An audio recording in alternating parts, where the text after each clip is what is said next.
Good morning दोस्तों today we are going to study about the one subject the mystery of the death and a मौत के राज।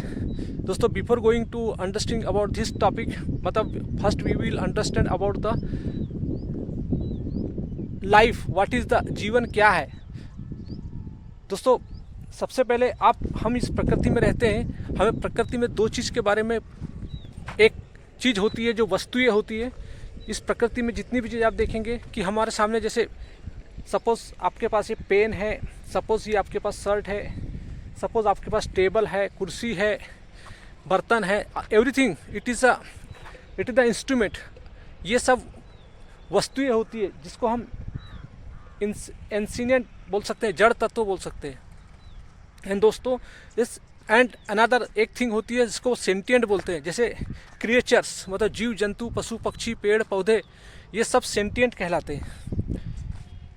दोस्तों इन दो के अलावा एक ऐसी चीज़ होती है इस प्रकृति में जिसको हम टेंडेंसी बोलते हैं, यानी वृत्ति बोलते हैं। ये वृत्ति एक्चुअली ना तो पदार्थ है, ना सेंटिएंट है, ना इनसेंटिएंट है, इट इज़ द ओनली वृत्ति है। और ये वृत्ति उन्हीं के साथ अपना रिलेशन डेवलप करती है जो क्रिएचर आई का सेंस रखते हैं। अब आई का सेंस रखने वाले क्रिएचर जो भी है, जैसे हम मनुष्य जाति के हैं, बकरी है, यानी आदि जितने भी जो क्रिएचर है जो मैं का सेंस रखते हैं, तो ये आई टेंडेंसी उस मैं के साथ उस क्रिएचर के साथ संबंध तादात्म्य में डेवलप कर लेती है। इट मीन्स कि मतलब जैसे हम मनुष्य हैं तो हमारे साथ, और सबसे ज़्यादा आई टेंडेंसी जो होता है वो हम मनुष्य के साथ तादात्म्य में डेवलप कर लेता है। अब इसके पहले हम ये समझे कि आई टेंडेंसी इस प्रकृति और आई टेंडेंसी क्या चाहती है। दोस्तों ये जो प्रकृति है ये आई टेंडेंसी ही है जो हमारे जीवन को, यानी हमारे जीवन को प्रभावित करती है। और जो प्रकृति माता है, ये प्रकृति माता ही चाहती है कि इस आई टेंडेंसी से फ्रीडम मिले, क्योंकि जो मैं तत्व है ये मैं तत्व से फ्रीडम ही चाहती है। क्योंकि ये जो वृत्ति जो है, वृत्ति मतलब जो इस यूनिवर्स में एक साइकिल मोमेंट में चलती है, और जो भी पदार्थ मैं के सेंस में रहता है ये उसको कैचअप पकड़ लेती है। तो जैसे हम मनुष्य है जो मैं करके जो बोलते हैं, तो इसका तादाद में हमसे जुड़ जाता है, जबकि ये वृत्ति कुछ होती नहीं। ये वृत्तियाँ होती है लेकिन इसके साथ जो मैं जुड़ा होता है ये पदार्थों के साथ संबंध डेवलप कर लेता है। इट मीन्स कि हमारा बॉडी भी पदार्थ से भी मिलकर बना हुआ है, तो ये हमारे साथ डेवलप कर लेता है। अब जब ये हमारे साथ डेवलप कर लेता है तो आप इसको ऐसे समझेंगे कि जब बच्चा पैदा होता है तो आपने देखे होंगे कि उसके अंदर पैदा होने से ही, गर्भ से ही उसके अंदर मतलब जो वो वृत्तियाँ चालू हो जाती है। और जब वो इस संसार में आता है तो आप देखते हैं कि उसके अंदर रोने की वृत्तियाँ, हंसने की वृत्तियाँ, देखने की वृत्तियाँ, खाने की वृत्तियाँ, मतलब सारी क्रियाएं करने की वृत्तियाँ उसके अंदर, उस बच्चे के अंदर विद्यमान हो जाती है, क्योंकि वो हमारी बॉडी के हर सेल्स में एग्जिस्ट करती है। यानी जो वृत्ति जो होती है वो हमारे मतलब all the cells is having the tendency.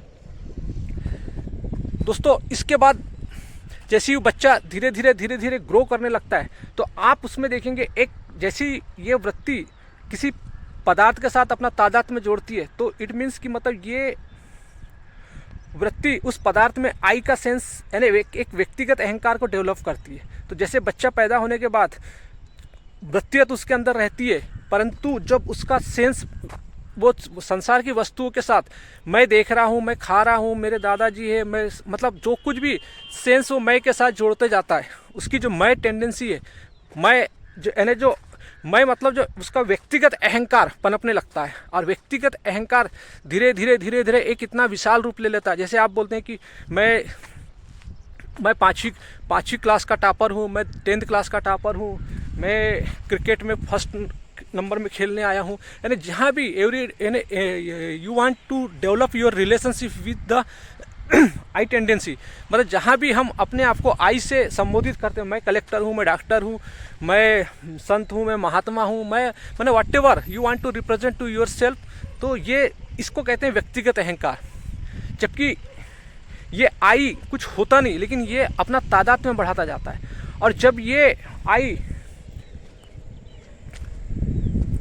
बाहरी चीज़ों से अपना तादाद में ज़्यादा बढ़ाता है, तब वो उसके लिए सबसे बड़ी प्रॉब्लम क्रिएट हो जाती है। जबकि इस आई का इस तादाद में, अब आपने इसका डेवलपमेंट समझा।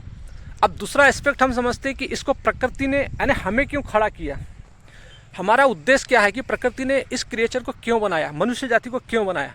दोस्तों, प्रकृति वांट्स द लिबरेशन, प्रकृति मुक्ति चाहती है। प्रकृति किससे मुक्ति चाहती है? वृत्तियों से मुक्ति चाहती है। तो अब आप समझिए कि हम और ये यूनिवर्स दोनों प्रकृति है, यानी हमारा यानी और body is made by the 5 element. जब हमारा शरीर भी इस प्रकृति से बना हुआ है, ये ब्रह्मांड भी इसी पदार्थ से बना हुआ है, तो प्रकृति माता एक प्रकार से हम मनुष्य के शरीर को बनाकर, क्योंकि इस जो टेंडेंसी है इस ये सिर्फ जो कहना चाहिए जिसका जो लिबरेशन है ये मनुष्य के द्वारा ही पॉसिबल है। इसीलिए प्रकृति माता मनुष्य को बनाती है, मारती है, बनाती है, यानी जन्म मरण का जो टाइम बिंग जो ड्यूरेशन ये चलते रहता है। सो अब आप समझिए कि हमारा पर्पस क्या है, what is the purpose we are standing in this universe. मतलब प्रकृति माता ने हमें बनाया क्यों है?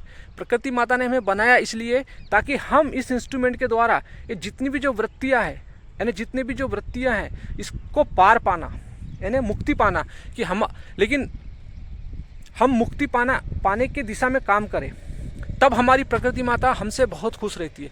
लेकिन दोस्तों, एक्चुअल हमारे जीवन में होता क्या है कि हम हर कोई चाहता तो सत्य को ही है, लेकिन ड्यू टू वो जो आई इस द डेथ के जो कुछ पॉइंटों पे चर्चा किया था दोस्तों, आज हम उसी को आगे बढ़ाते हैं। उसका जो सेकंड पार्ट है कि मतलब प्रकृति माता हम मनुष्य के द्वारा एक यूनिक इंस्ट्रूमेंट्स के द्वारा हमें बनाई है, और हमारा पर्पस क्या है और प्रकृति माता हमारे द्वारा क्या करवाना चाहती है।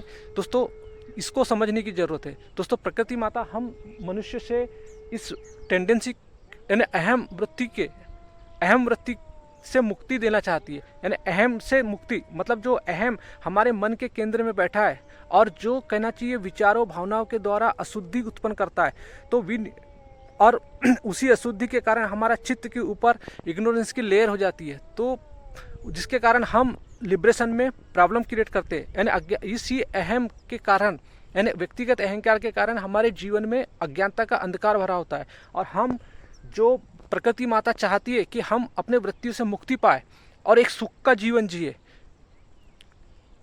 वो हम इस अज्ञानता के कारण कर नहीं पाते। इसलिए आपने देखा होगा दोस्तों, कई बार ऐसा होता है कि जब इतनी सारी आपदा आती है, क्योंकि हम जो चैतन्य है, प्रकृति माता चाहती है, हमने पहले ही चर्चा किया था लास्ट वीडियो में कि मतलब इस यूनिवर्स में जड़ और चैतन्य चीज़ें, तो हम चैतन्य है, तो प्रकृति माता चाहती है कि जो हमारी चेतना है, इस चेतना का स्तर एकदम हायर लेवल में जाए। हम मतलब इस चेतना का जो शुद्ध रूप है, सत्य चित आनंद, जो बोलते हैं परमात्मा का नाम है सत्य और चित्त आनंद, तो जो सत्य चित्त जो है, यानी हमारा जो चित्त है वो हमेशा शुद्ध होना चाहिए, प्योर होना चाहिए, ब्लिस होना चाहिए। सो वो प्रकृति माता चाहती है ऐसा। और जो वृत्तियाँ है, यानी जो टेंडेंसी है, इससे हम फ्रीडम हो जाए, यानी मुक्त हो जाए, लिबरेशन। और जीते जी यदि हम मुक्त हो जाए तो हमारी लाइफ बेटर हो जाती है। मतलब कि जितनी भी जो बाहरी आउटर वर्ल्ड की जितनी भी जो भौतिक सुविधा है, हम जो भौतिक सुविधाओं में अपनी खुशी ढूंढते हैं, वो हमारी अल्टीमेट खुशी नहीं होती। हमारी अल्टीमेट खुशी होती है उस परम सत्य के साथ। और परम सत्य के साथ, क्योंकि हमारे अंदर जो मैं का सेंस होता है, यानी जो व्यक्तिगत अहंकार होता है, वो हमेशा आउटर वर्ल्ड में जाके, फिजिकली वर्ल्ड में जाके अपनी खुशी को ढूंढता है, जबकि हमारी खुशी हमारे आंतरिक सत्य के साथ है।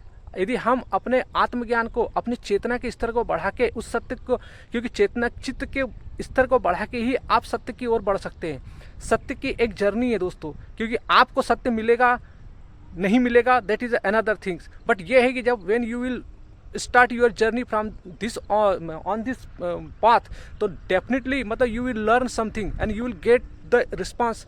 जब आपको हर चीज़ का मतलब समझ बढ़ेगी आपकी, मतलब you have to select your the right path which the प्रकृति माता जो हमसे चाहती है कि हम इन वृत्तियों से मुक्ति पाए। तो दोस्तों, प्रकृति माता का और जब हम इस वृत्तियों पे जब सही खरा नहीं उतरते तो प्रकृति माता ही हमारे किसी न किसी रूप में, जिसको बोलते हैं हम अधिदैविक आध्यात्मिक दुख, जो हमारे जीवन में आते हैं जब हम भौतिक वस्तु के साथ रहते हैं, जिसके कारण हम डिप्रेशन एंजाइटी होते हैं और उसके कारण हमारी डेथ हो जाती है। तो दोस्तों डेथ का एक ये सबसे बड़ा राज है कि हम भौतिक वस्तुओं में हम अपनी खुशी को ढूंढते हैं, जिसके वजह से हमारी डेथ हो जाती है। तो मिस्ट्री ऑफ द डेथ, हमने इसको आप जो जीवन के आध्यात्मिक जो दुख है, कहना चाहिए आध्यात्मिक दुख, अधिदैविक और अधिभौतिक दुख। तो दोस्तों इस आध्यात्मिक तौर पे हमने मौत के राज को समझा कि हमें चेतना के स्तर को बढ़ाना है और उस सत्य को पाना है जो ये प्रकृति माता हमसे करवाना चाहती है। दोस्तों ये तो हुआ स्पिरिचुअलिटी पर्सपेक्टिव से हमने मौत के राज समझा। दोस्तों इसी प्रकार जो साइंस की दृष्टि से यदि हम इसको समझना चाहें तो दोस्तों आपने कभी देखा होगा कि जब कोई सेल्स, हमारी बॉडी की जो कोशिकाएं होती है, यदि वो किसी भी चीज़ से इन्फेक्टेड हो जाती है तो वो क्यों मर जाती है, व्हाट इज़ द रीज़न, उसको प्रकृति माता, क्योंकि आप समझिए कि आपके बॉडी के अंदर हर ऑर्गेनिज्म, लिविंग ऑर्गेनिज्म एक जीवित सेल्स है। क्योंकि मतलब ऐसा साइंस ने कहा है, एज्यूम किया है कि मतलब 30 trillion cells is existing in our the human body and all the each and cells is having their living things. यानी हमारे अंदर जितनी भी सेल्स है वो अपने आप में एक जिंदा है। और दोस्तों उस पूरी सेल्स के अंदर हमारा जो आई टेंडेंसी, जो अहंकार है, वो हर सेल्स के साथ बैठा हुआ है। तो दोस्तों जब मतलब I want ask one question कि जब हम किसी भी चीज़ से हमारी सेल्स इन्फेक्टेड होती है तो वो इन्फेक्टेड सेल मर क्यों जाती है, और जब मरती है तो हमारी डेथ क्यों हो जाती है? क्योंकि जब हम कुछ काम, जब वो सेल्स, कहना चाहिए जब हम इन्फेक्टेड हो जाते हैं यानी हम किसी काम के नहीं रहते, तब वो सेल भी चाहती है कि मेरा मरना ही ज़्यादा अच्छा है। यानी वो अपने अंदर मरना ज़्यादा पसंद करती है। यानी इन्फेक्टेड होने के बाद वो नहीं चाहती कि उस सेल्स में, या तो प्रकृति उस सेल्स को मार देती है। उसी को दोस्तों आपने पिछले 10वीं क्लास में पढ़ा होगा, लाइसोसोम कहा जाता है। और बहुत सारी ऐसी जो सेल्स होती है जो प्राकृतिक तौर पे जब हम काम नहीं करते तो हमारे बॉडी की सेल्स भी स्वयं को ही खत्म कर देती है इसे, और हमारी मृत्यु हो जाती है। तो दोस्तों यानी आप यदि सत्य के राह पे नहीं चलेंगे, यदि हम उस प्रकृति माता ने जो हमको पर्पस से डेवलप किया है इस संसार, इस मुक्ति के लिए, इस लिबरेशन के लिए, यदि हम राइट पाथ पे नहीं चलेंगे तो हमारे साथ बायोलॉजिकली डेथ भी इसी तरह से होते जाएगी। जैसे कोई डेथ सेल्स होती है जिसको यदि हथौड़ा मारा जाता है और वो सेल्स यदि ब्रेकअप हो जाए, या जैसे एक्सीडेंटल चोट के द्वारा जो सेल्स होती है वो उसको अगर हथौड़ा मारा जाए या कुछ हो तो वो सेल्स भी क्या होती है, मतलब वो सेल्स टूट जाती है, जिसको नेक्रोसिस बोलते हैं, और वो खुद ही चाहती है कि मैं मर जाऊँ करके। तो दोस्तों हमारे बॉडी में ही ऐसी सेल्स ने एग्जिस्टिंग है जिसके कारण वो सेल्स भी नहीं चाहती, क्योंकि ये बॉडी ही नहीं चाहती कि यदि मैं उस मुक्ति के लायक नहीं हूँ तो अपने आप को जीने का अधिकार नहीं देती। तो दोस्तों आप समझिए कि हम जो बॉडी लेवल पे भी है तो हमारी बॉडी की जो प्रकृति माता हमें तब तक यूज़ करती जब तक हम उसके काम के लायक है, और जब तक हम उसके काम में यानी मुक्ति के लिए सहायक नहीं तो प्रकृति माता ही हमारी बॉडी को डिस्ट्रॉय कर देती है। तो वी नीड टू अंडरस्टैंड कि गॉड हैज़, प्रकृति माता हमें जन्म क्यों दिया इस संसार में, हमें जन्म दिया है इस टेंडेंसी से लिबरेशन के लिए और सत्य के साथ रह के। हमने जो मिस्ट्री ऑफ द डेथ को समझने के कोशिश की थी। मिस्ट्री ऑफ द डेथ मतलब एज पर the two perspective, one is the spirituality perspective, second is the science के पर्सपेक्टिव से। दोस्तों जैसा कि हमने साइंस के पर्सपेक्टिव से जो इवोल्यूशनरी कॉन्सेप्ट था उसके आधार पे हमने अपने मिस्ट्री ऑफ द डेथ को समझने की कोशिश किए थे। दोस्तों उसी प्रोसेस को हम आगे बढ़ा रहे हैं। दोस्तों जैसा कि आप जानते हैं कि जब हमारे शरीर में कोई चोट लग जाती है जिसके कारण सेल्स इन्फेक्टेड हो जाती है तो वो सेल्स क्यों मर जाती है, व्हाट इज़ द रीज़न, ये हमें समझना चाहिए कि किस इन्फेक्टेड सेल क्यों मर जाती है। दोस्तों हर कोशिका अपने भीतर एक चीज़ रखती है जिसको बोलते हैं सुसाइडल बेग, यानी सुसाइडल बेग जिसको हम लाइसोसोम कहते हैं। दोस्तों ये कोई छोटी, ये बहुत बड़ी बात नहीं है, ये हमने बहुत प्रीवियस 10th क्लास में लाइसोसोम के बारे में पढ़ चुका है। लाइसोसोम बोलते हैं कि मतलब अब वो लाइसोसोम वो सेल होती है कि जो आगे काम करने लायक की नहीं होती, और यदि वो मतलब इन्फेक्टेड होने के बाद यदि बची रही तो वो हमारे शरीर से सिर्फ हमारी बॉडी से एनर्जी को कंजप्शन करने के लिए ही बची रहती है। इसीलिए लाइकोसोम खुद ही ख़त्म हो जाते हैं अपने बॉडी के अंदर से, और प्रकृति खुद ही उस चीज़ को जिंदा नहीं रहने देती, और क्योंकि वो आगे फिजूल की बॉडी से एनर्जी का कंजप्शन करती रहेगी। इसलिए दोस्तों लाइसोसोम खुद ही मर जाते हैं। इसी तरह दोस्तों हम समझने की कोशिश करते हैं कि जब एक व्यक्ति इन्फेक्शन होता है और वो मर क्यों जाता है, क्योंकि जैसे प्रकृति में 10 लोग हैं और एक आदमी बहुत सीवियर इन्फेक्टेड हो जाता है, संक्रमण हो गया, तो बहुत बड़ा संक्रमण, उस आदमी को बहुत बड़ा संक्रमण हो जाता है, तो प्रकृति उसे क्यों मार देती है। प्रकृति का कोई उद्देश्य नहीं होता कि उसे ज़्यादा जीने देने का, या उसे बहुत ज़्यादा मौज मारने का, या बहुत ज़्यादा इस प्रकृति का भोग करने के लिए, मटेरियल चीज़ों का यूज़ करने के लिए। प्रकृति की रुचि मेनली किस में होती है? प्रकृति की रुचि होती है कि मैंने जो इंस्ट्रूमेंट बनाई हूँ इससे उसका लिबरेशन मिलने के लिए। इसलिए प्रकृति जब ये इंस्ट्रूमेंट, जब व्यक्ति यदि उस मुक्ति में यदि सहायक नहीं होती, तभी हमारे मतलब जो संक्रमण व्यक्ति को प्रकृति स्वयं ही मार देती है। तो इसी तरह से जैसे सेल्स होती है वो बहुत इन्फेक्टेड होती है, तो वो सेल्स खुद ही, और वो सेल्स जो होती है वो खुद ही तय करती है कि मैं जीवित रही तो और भी अदर सेल्स को मैं ख़त्म कर दूंगी। इसीलिए सेल्स ही खुद अपने आप को स्वयं, मतलब सेलुलर लेवल पर, क्योंकि सेलुलर लेवल पर एक प्लांट सुसाइडल होता है जिसे एपोप्टोसिस कहते हैं। तो यानी आपकी हर सेल्स हर समय अपनी जांच करते रहती है कि मैं किस तरह से काम कर रही हूँ, यानी बॉडी में किस तरह से काम कर रही हूँ, और वह सेल्स पाती है कि मैं स्वतः यदि किसी काम के लायक नहीं हूँ, इसलिए वह अपने आप को ख़त्म कर देती है। उसे ही एपोप्टोसिस कहते हैं। इसी तरीके से आप यहाँ पर कोई सेल्स या टिश्यूज रखे और यदि उस पर हथौड़ा मारते तो सेल्स फूट जाती है, और सेल्स खुद ही अपने आप में, मतलब अपने आप को टूट होने के बाद सेल्स अपने आप को खुद ही ख़त्म कर लेती है, जिसको हम नेक्रोसिस कहते हैं। दोस्तों इस प्रकार से आप ये शरीर यानी प्रकृति द्वारा दिया गया शरीर ही कह रहा है कि यदि मैं सही तरीके से काम नहीं कर रहा हूँ तो मुझे कोई जीने का अधिकार नहीं है।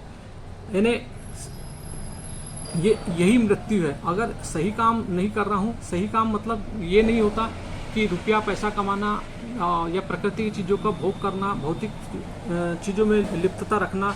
प्रकृति ये जो हमारा इतना कीमती इंस्ट्रूमेंट बना हुआ है, प्रकृति इस कीमती इंस्ट्रूमेंट से चाहती है कि ये कीमती मतलब जो मानव अपने चेतना का स्तर बढ़ाकर और अहंकार को विगलित करके, अहंकार को क्यों विगलित करना? क्योंकि अहंकार ही हमारी लिबरेशन का सबसे बड़ा कारण होता है, बाधा होता है। तो दोस्तों जीवन का उद्देश्य यानी शरीर का वो होता है कि वहाँ तक पहुँच जाओ जहाँ कष्ट नहीं है, और कष्ट माने जहाँ की अहंकार नहीं है। तो तुम वहाँ तक नहीं पहुँच पा रहे हो, तब प्रकृति बोलती है कि जीवन से उम्मीद छोड़ देती है, तो फिर जीवन को बोलती है कि तुम अपने हाल पे मर जाओ। यही प्रकृति का होता है। तो ये आपका या हमारा शरीर है जो स्वयं मरने का फैसला करता है। ये हमारी हालत अब किसी क्योंकि वो शरीर समझ जाता है कि अब मेरी हालत किसी ऊंचे काम को करने के लायक की नहीं है, इसलिए वो स्वयं ही फैसला करता है कि अब मुझे आगे जीने का कोई अधिकार नहीं है। दोस्तों इन सभी प्रोसेस के पीछे एक प्रश्न उठता है कि जो अज्ञानी यानी अहंकारी अज्ञानी, उसे पता ही नहीं कि उसके माध्यम से प्रकृति क्या करवाना चाहती है। अज्ञान का मतलब है कि हम जीव बनकर शरीर में बैठकर हमें पता ही नहीं होता कि शरीर तुमको किस चीज़ के लिए मिला हुआ है। शरीर कंजप्शन करने के लिए मिला हुआ है। तुम सोच रहे हो कि जीवन यानी चीज़ों को भोगने के लिए मिला है, जीवन मज़े मारने के लिए मिला हुआ है, या लग्जरी लाइफ को जीने के लिए मिला हुआ है। इस शरीर, क्योंकि शरीर के माध्यम से यदि हम भोग करना चाहते हैं तो ये हमारे जीवन के लिए सबसे बड़ा कष्ट होता है। ये जीवन यानी समय यानी समय जो ये शरीर को जो एक प्रकृति ने जो समय दिया 60 से 70 साल का, और इस 60 से 70 साल में ही हमारे जीवन के जो बंधन होते हैं उस बंधनों से मुक्ति पाना है, और मुक्ति पाकर हमें मतलब हर अज्ञान से दूर अज्ञान को ख़त्म करना है और एक स्वस्थ जीवन जीना है। इसलिए दोस्तों ये शरीर हमें मिला हुआ है। यदि हम सही चल रहे हैं तो सेलुलर लेवल पर एक गतिविधियाँ होती है जिसे मिटोसिस कहते हैं, यानी कि जो टेंडेंसी जो होती है, इसको बोलते हैं मिटोसिस, यानी टेंडेंसी टू ऑन कैरी, यानी जो तुम्हारी सेल्स होती है वो मल्टीप्लाई करती है और आगे बढ़ने की एक चाहत रखती है। और दोस्तों सबसे ज़्यादा जो मल्टीप्लाई सेल्स होती है हमारे बच्चों में, क्योंकि बच्चों प्रकृति को सबसे ज़्यादा उम्मीद होती है बच्चों से कि कोई बच्चा कृष्ण निकले, जीसस निकले, गौतम बुद्ध निकले, गुरु नानक निकले। इस तरीके से मतलब प्रकृति सबसे ज़्यादा उम्मीद रखती है छोटे बच्चों से। इसीलिए दोस्तों आपने देखा होगा कि जो 60 साल के जो आदमी होते हैं उसमें जो सेलुलर प्लांट होता है वो बहुत कम हो जाता है, उनमें मिटोसिस कम हो जाता है और एपोप्टोसिस ज़्यादा हो जाता है। तो दोस्तों इसी तरीके से हम बायोलॉजी इवोल्यूशनरी के तौर पे हम अपने मौत के रहस्यों को समझने की